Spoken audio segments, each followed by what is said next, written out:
नमस्ते। मैं हूं पूनम गौड़ और आप देख रहे हैं वनवर्ल्डन्यूज़.com की प्रस्तुति उन ग्रहों की बातें। आज के प्रोग्राम में बताऊंगी आज का पंचांग, हर राशि का राशिफल, कहानी, किस्से में एक रोचक सी कहानी सुनाऊंगी और आखिर तक मेरे साथ जुड़े रहिएगा। जिनका जन्मदिन है उनका वर्षफल बताऊंगी और साथ में साल भर के उपाय भी।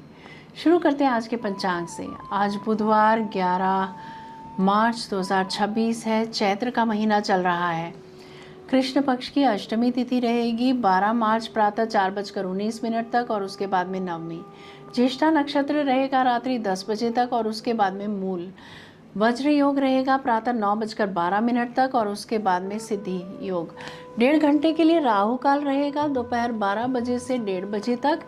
दिशाशूल रहेगा उत्तर। आज शीतला अष्टमी है, बसोड़ा है।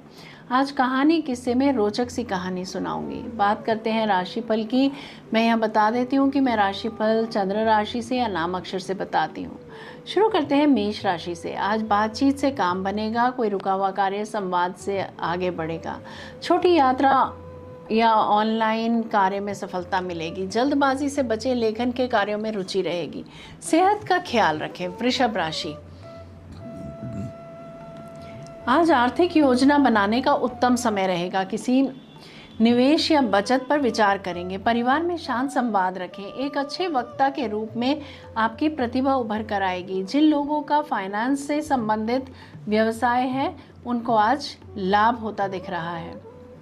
मिथुन राशि, आज आपकी वाणी प्रभावशाली रहेगी। महत्वपूर्ण मीटिंग सफल होगी। कार्यस्थल पर नए अवसर मिल सकते हैं।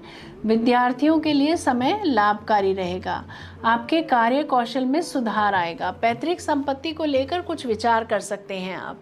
कर्क राशि, मन थोड़ा संवेदनशील रहेगा। ध्यान और आत्मचिंतन से लाभ होगा। किसी पुराने विषय का समाधान संभव है। नियमों के पालन करने से आप बहुत सी समस्याओं से बचेंगे। सिंह राशि, आज मित्रों और नेटवर्किंग से लाभ होगा। सामाजिक प्रतिष्ठा बढ़ेगी। भविष्य की योजना बनाने का सही समय रहेगा। प्रियजनों की वजह से आज धन आगमन के स्रोत बनेंगे। पाचन तंत्र आज कमजोर रह सकता है। कन्या राशि, करियर में सकारात्मक संकेत मिलेंगे। वरिष्ठ आपकी बुद्धिमत्ता की सराहना करेंगे।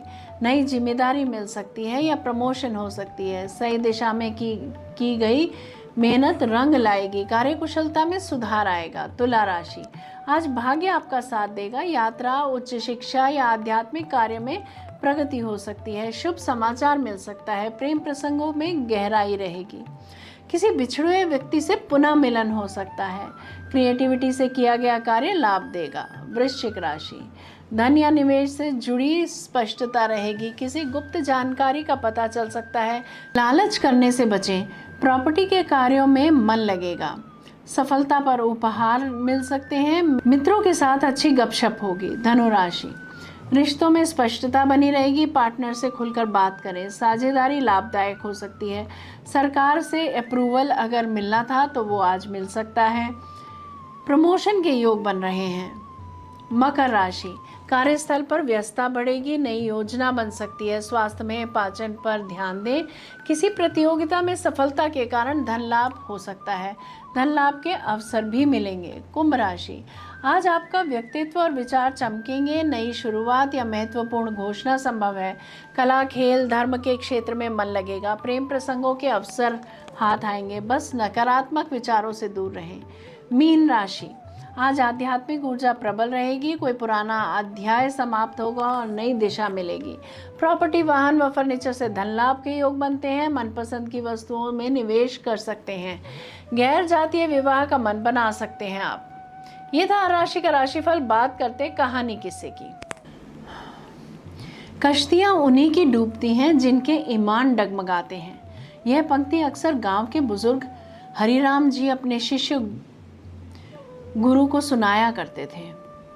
होली का समय था। पूरा गांव रंगों की तैयारी में लगा था, लेकिन गुरु के मन में रंगों की जगह कड़वाहट भरी हुई थी। कुछ दिनों पहले उसके सबसे अच्छे मित्र विवेक ने गुस्से में आकर उसे सबके सामने अपमानित कर दिया था। गुरु के मन में बदले की आग जल रही थी। वह सोच रहा था कि इस होली पर वह विवेक को सबक सिखलाएगा। होली की पूर्व संध्या पर जब गांव में होलिका दहन की तैयारी हो रही थी, तब हरिराम जी ने गुरु को पास बुलाया। उन्होंने कहा, बेटा, होली सिर्फ रंगों का त्योहार नहीं है, यह मन को पवित्र करने का पर्व होता है।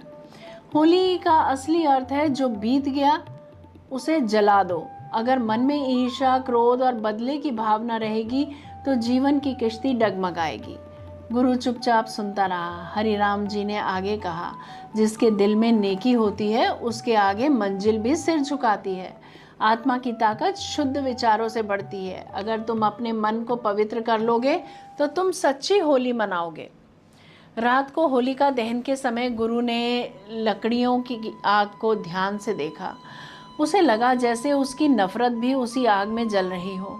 उसने मन ही मन संकल्प लिया कि वह पुरानी बातों को छोड़ देगा। अगली सुबह गांव में रंगों की धूम मची हुई थी। बच्चे बूढ़े सभी एक दूसरे को रंग लगा रहे थे। गुरु ने थोड़ी देर सोचा, फिर रंग की पिचकारी लेकर सीधे विवेक के घर पहुंचा। विवेक उसे देखकर झिझक गया। शायद वह भी पिछले व्यवहार के लिए शर्मिंदा था। गुरु ने मुस्कुरा कर कहा, होली है, जो बीत गया सो बीत गया। और उसने प्यार से विवेक के गाल पर रंग लगा दिया। विवेक की आंखों में आंसू आ गए। उसने भी गुरु को गले लगा लिया और बोला, मुझे माफ कर दो। दोनों मित्रों का गले मिलकर देखना आपस में खड़े लोग भी भावुक उठे। उस दिन गुरु ने समझ लिया कि सच्ची जीत बदला लेने में नहीं बल्कि क्षमा करने में है। शाम को जब गुरु ने हरिराम जी को यह सब बताया तो वे मुस्कुराए और बोले, देखो बेटा, ईमान और नेकी से ही जीवन की किश्ती पार लगती है। आज तुमने अपने मन को रंगा है, इसीलिए तुम्हारी होली सफल हुई। उस दिन गुरु ने महसूस किया कि रंगों से ज़्यादा जरूरी है मन की सफाई। जब दिल में नेकी और विचारों में पवित्रता होती है तो मंजिलें खुद रास्ता बना देती हैं।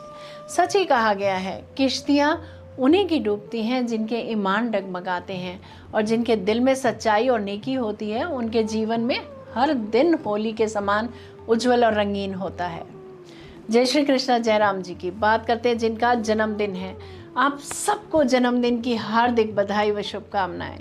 वर्ष 2026 आपके लिए भावनात्मक संतुलन, रचनात्मक सफलता और रिश्तों में सुधार का वर्ष रहेगा। करियर में धीरे धीरे प्रगति होगी और आपकी प्रतिभा को पहचान मिलने लगेगी। लेखन, कला, शिक्षा, काउंसलिंग, मीडिया और रचनात्मक क्षेत्रों में सफलता मिलने के योग हैं। आर्थिक स्थिति सामान्य से बेहतर रहेगी, हालांकि कभी कभी भावनात्मक निर्णय के कारण अनावश्यक खर्च हो सकता है। प्रेम और वैवाहिक जीवन में यह वर्ष मधुर रहेगा। परिवार के साथ संबंध मजबूत होंगे और घर में किसी शुभ कार्य के योग बन सकते हैं। स्वास्थ्य के मामले में मानसिक तनाव, नींद की कमी या पेट से जुड़ी हल्की समस्याओं से सावधान रहें। ध्यान और योग आपके लिए विशेष लाभकारी रहेंगे। बात करते हैं साल भर के उपायों की। सोमवार को भगवान शिव को जल और दूध अर्पित करें। ओम सोम सोमाय नमः मंत्र का 21 बार जप करें। चावल, दूध या सफ़ेद मिठाई का दान करें। चंद्रमा को मजबूत करने के लिए चांदी का छोटा आभूषण धारण कर सकते हैं, पर किसी पंडित की सलाह से। नियमित ध्यान और प्राणायाम करें, लाभ अवश्य होगा। यदि मेरा ये प्रोग्राम आपको पसंद आया है तो इसे लाइक, शेयर, सब्सक्राइब करें। बेल का आइकॉन जरूर दबाएं और कल फिर मेरे साथ जुड़िएगा oneworldnews.com की प्रस्तुति उन ग्रहों की बातें में। नमस्ते।